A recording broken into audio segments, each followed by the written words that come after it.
පෙට්ටියක් කඩන හැටි තමයි මේ වීඩියෝ එකෙන් කතා කරන්න බලාපොරොත්තු වෙන්නේ. පෙට්ටියක් කිව්වම ඉතින් එක පෙට්ටියක් නෙමෙයි පෙට්ටි 3ක්ම කඩනවා. ඉතින් මේ වීඩියෝ එක දිගටම බැලුවොත් කඩපු පෙට්ටි වල මොන වගේ එව්වද තියෙන්නේ කියලා ඔය ඊළට බලා ගන්න පුළුවන් වෙයි.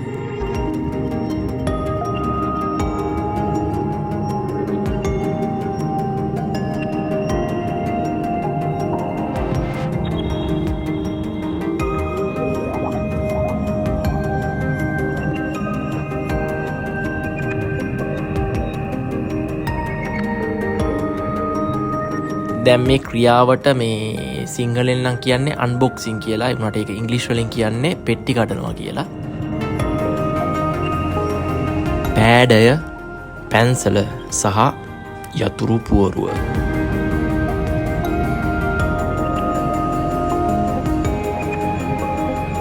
දැන් මම මේ පෙට්ටි 3ක් කඩන්න තමයි ලකලා ඇස්ති වෙන්නේ.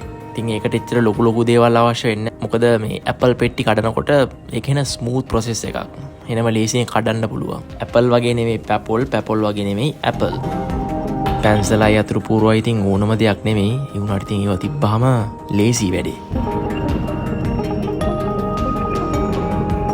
එතකොට මේ ඇවිල්ලා මැජික් කීබෝඩ් එක.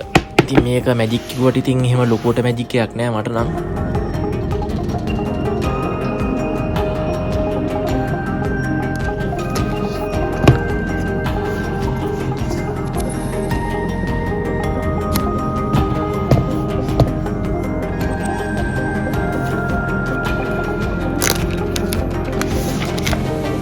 දැන් මේ කීබෝඩ් එක ඇවිල්ලා මේ ඉංග්ලිෂ් ලේඅවුට් එක නෙමෙයි. ඉංග්ලිෂ් කිව්වහම මේ US ඉංග්ලිෂ් ලේඅවුට් එක නෙමෙයි. මේක ඇවිල්ලා CH ලේඅවුට් එක.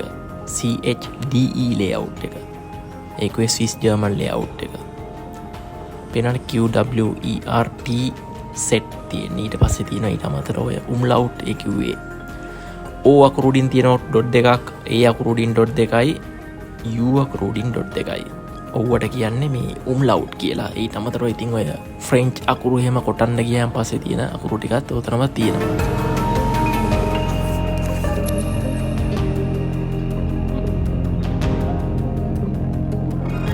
මොකද හැමදේම ඉතින් ඇඟිල්ලෙන් එන කරන්න ඔය ඉතින් ඒකේ පොඩි ආතල් එකක් තියෙන ඇඟිල්ලෙන් අයිනකොට ඒ වුණාට ඉතින් සියුම් දේවල් කරන්න ගියාම පැන්සලක් තියෙන එක ගොඩක් වටිනවා.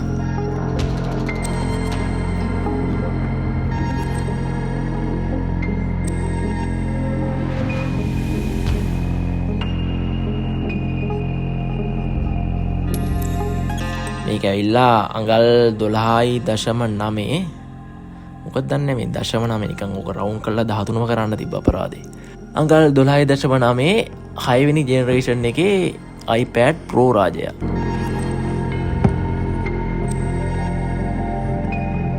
මේක ඉතින් 256යි ගිගාබයිට්. ඒක කිව්වේ ඉතින් මෙගාබයිට් වලින් ගත්තොත් එහෙම කොච්චරද?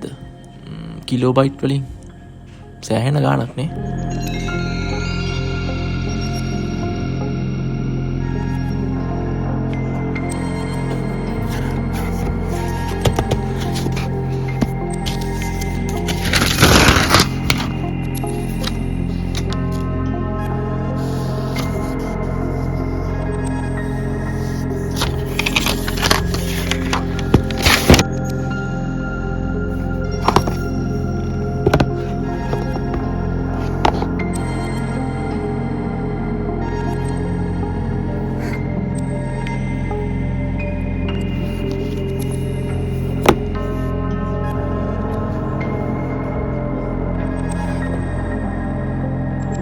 මේක ඉතින් Wi-Fi cellular ඒකුවේ සිම් පතුරක් වුණත් මේක ඇතුළට ඔබන්න පුළුවන්.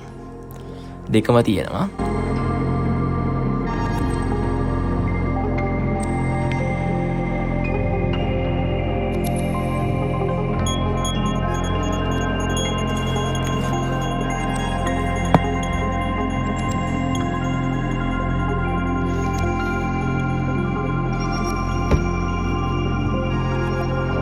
මෙහෙමයි ඉතින් මේ වීඩියෝ එක ඇවිල්ලා ඉතින් ඔය මේ iPad Pro එක ගැන හරි එහෙම නැත්නම් Magic යතුරු පුවරුව ගැන හරි Apple Pencil ගැන හරි කරන මේ ටෙක්නිකල් රිවිව් එකක් නෙමෙයි. නිකන් සරලවම මේ පෙට්ටි කඩන සීන් එකක්. ඒ කිව්වේ සිංහලෙන් කිව්වොත් එහෙම මේ අන්බොක්සිං කරන සීන් එකක්.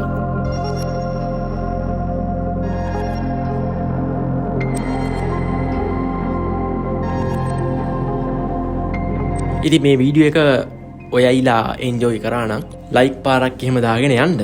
ඊට අමතරව ඉතින් මේ ස්විට්සර්ලන්ඩ් ගැන මොන හරි දෙයක් කිව්වේ ස්විට්සර්ලන්ඩ් වල ලයිෆ් ස්ටයිල් එක කොයි වගේද? ජොබ්ස් එහෙම කොහොමද ජොබ් හොයාගන්න පුළුවන්ද? ජොබ්ස් වලට එන්න පුළුවන්ද ලංකාවේ ඉඳන්? එතනින් ගියාම ස්විට්සර්ලන්ඩ් වල අධ්‍යාපන අවස්ථා තියෙනවද ශ්‍රී ලාංකික ශිෂ්‍ය ශිෂ්‍යාවන්ට? මාස්ටර්ස් වලට එහෙම එන්න පුළුවන්ද? ඒ ගැන කරපු වීඩියෝ එහෙමත් ඇති. ඉතින් මේ පල්ලෙහා ඩිස්ක්‍රිප්ෂන් බොක්ස් එක ගිහිල්ලා බලන්න නිකන් ඉන්නගේ. ඉතින් මෙන්න මේ වගේ දේවල් ගැන දැනගන්න ඕන නම් මේ කමෙන්ට් කරන්න. channel එක subscribe කරලා bell එකත් ගහගෙනම යන්න.